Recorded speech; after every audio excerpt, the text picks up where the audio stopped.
Taip. Sveikinamės iš Gold Retreato. Iš Gold Retreato, kur ką tik papusryčiavome ir ką tik tokią labai gerą temą pavystėme. Dėl to paprašiau Linos, kad jinai šitą temą dar kartą atkartotų, pasikartotų, nes labai teisinga mintis yra išsakyta apie tai, kaip žmonės supranta tinklinį marketingą ar ne, ir kaip jie apskritai supranta gyvenimo būdą, kai tu esi ar ne tinklinė marketingė. Nors mūsų sistema network marketing išvertus arba privedus prie to, ką mes čia veikiame, nėra tinklinis marketingas, tai yra bendruomeninė rinkodara. Ir mes tą labai gerai pamatėme, kai nuvažiavome į St. Mary ūkį, ar ne, ir pamatėme tą visą bendruomenę. Paskui nuotraukas įdėsim, viską pamatysit. Bet esmė yra va, tas buvimas kartu ir kodėl mes būname kartu ir kodėl mes dalinamės ir ką mums reiškia šitas buvimas kartu su bendruomenė, ar ne? O kaip žmonės kitaip biškį neteisingai supranta. Į bet kokią situaciją, reiškinį, į bet kokią industriją, į bet kokį produktą, į bet kokį žmogų galima žiūrėti iš labai skirtingų perspektyvų ir susitelkti į skirtingus aspektus, ar ne? Labai seniai, prieš daug metų aš skaičiau tokį straipsnį apie tinklinį marketingą, kur tikriausiai jaunas vyriškis, spėju, kad jaunas iš mąstymo, iš rašybos, rašė savo požiūrį į tinklinį marketingą, kad tai fantastiška galimybė daug ir greitai užsidirbti. Ir išsirinkė kompaniją, kuriame ten geras atlygis, geras kompensacinis planas, produktas ir jis daug kartų straipsnėje pabrėžia, kad produktas nesvarbu.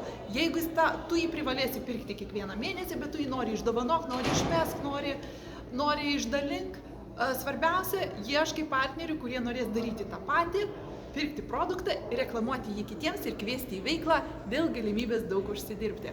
Ir man taip nemalonu buvo po to straipsnio, atrodė, kaip sakiau, galima žiūrėti iš labai daug perspektyvų, bet realiai aš džiaugiuosi savo kasmėnesinių užsakymų. Kaip tik šiandieną mano tėtis arba mama lekia į paštomatą paimti mano šio mėnesio užsakymą, nes aš išvykusi ir nedaug dievė jisai prapuls, nes man reikia tų produktų. Aš nenoriu, kad jie būtų prarasti, aš jų labai laukiu ir jie mano šeimoje, tai yra mano gyvenimo būdo dalis. Mes visi naudojam indų ploviklį, skalbimo skystį, mes naudojam dantų pastą, mes naudojam tam tikrus papildus strateginiam organizmo sistemų palaikymui, kur kas silpnų vietų turim. Mes naudojam eterinius aliejus dėl jų visokiojopos naudos. Ir aš labai, turbūt pastebėjote, aš niekada nerašau arba beveik niekada apie uždarbio galimybę, arba labai abstrakčiai ir nesiplečiant, nes apie tai pakalbėsime tik po to, kai žmogus atėjęs į mūsų bendruomenę įsimylės produktus. Nes jokių būdų nenorėčiau, kad mano komandoje atsirastų tokių atvejų, kur produktus jiems nereikia, užsisako tik todėl, kad ale privalo, nors neprivalo, ir kad paskui galvotų, o kur jais atsikratyti, nes tik užima vietą. Aš ieškau žmonių, kurie pirmą įsimylės produktą, su kuriais rezonuos sveikesnio, sąmoningesnio, gamtą tausojančio gyvenimo būdo vertybės ir tik paskui nuspręs, kad tai taip gerai, tai taip nuostabiai pakeitė mano gyvenimo kokybę. Aš noriu to paties žmonėms, kurie man rūpi ir parekomenduosiu jiems gerą, o ne prastumsiu kažką tai dėl naudos savo. Vat šito aš tikrai nenorėčiau.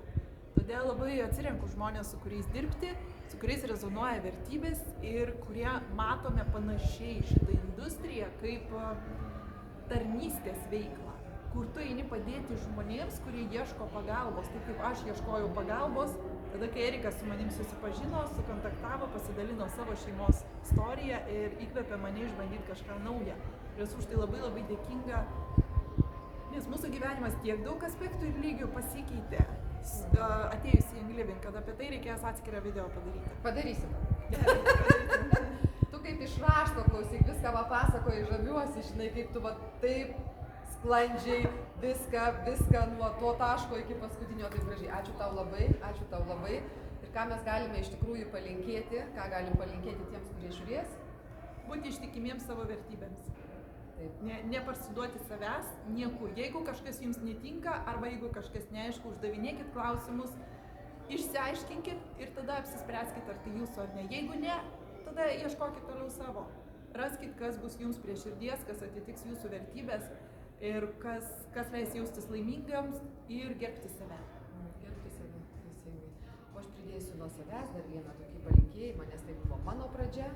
Kodėl aš atėjau į Enklyvingą? Aš nuvažiavau pažiūrėti į pirmąją Europos konferenciją, kai mes jau panaudojom šitus produktus, nuvažiavau pažiūrėti, kas už viso to stovi. Ir kasgi už viso to stovi? Ogi stovi nuostabi šeima, kuri sukūrė ūkius visame pasaulyje. Nuostabi šeima, kuriai svarbu we are not for the profit, we are for the purpose. Tai yra mes ne dėl pelno, mes esame dėl tikslo. Dėl to visada pasitikslinkit, kas stovi už viso to, jeigu jūs norite pradėti kažkokią veiklą su network marketing. Tai va, ačiū, gražaus jums laiko ir iki susitikimų kituose video.